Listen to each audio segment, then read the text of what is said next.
তবে আজকে প্রতিবার যেটা হয় তিনি এসে আমাকে বলেন, "মৌ আজকে গান গাইবো না, আমি একটু ইন্সট্রুমেন্টাল বাজাই।" দুজনকে একসঙ্গে পেয়ে ভীষণ ভালো লাগছে। আজকে মিথুন দাকে দিয়ে শুরু করব। পরে আপনার কাছে আসবো। প্লিজ অবশ্যই। কেমন আছেন? আমি ভালো।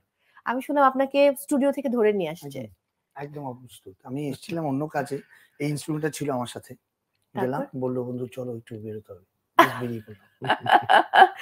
এই বন্ধুত্বের সূত্রপাত কবে থেকে? বা কতদিন সঙ্গীতে আগে থেকে? আমার মনে হয় যখন আমি আবার এমনিতে সাধু ডাকি।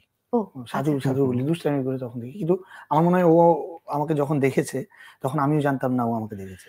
সেটা ছিল 2000 মেবি 5 or 6 5 or 6 বেশ আগে। বাচ্চু আঙ্কেলের সাথে আমি বাজাচ্ছিলাম। ও। একদম ছোট। হুম। আমাদের ও নিশ্চয়ই ইন্টার শেষ করে এখানে এসেছে। আমি এ লেভেলস করছিলাম। আমি মাদককে না বলুন বাজাচ্ছিলাম বাচ্চু আঙ্কেলের সাথে পারকাশন। আর তখন আমি ওকে দেখি যখন আমি লন্ডন পড়তে যাই 2006 এ। আমি 2008 or 9 if I'm not wrong. Disease Rockstar.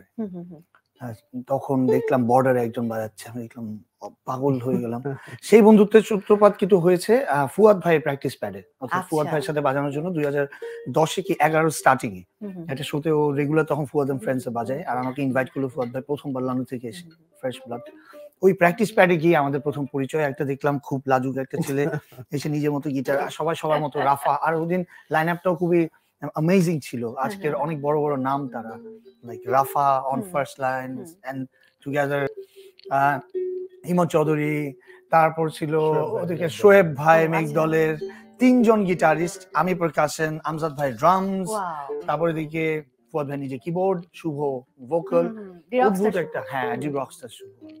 যাই হোক, তো ওইখান থেকে আমাদের সূত্রপাত। এরপর ওই শোটা থেকে আমাদের ম্যাজিক মনে হয় দুজনকে বোঝা। এরপর আমরা পরে দিয়ে আরেকজন সোলো আর্টিস্টের সাথেও বাজাই।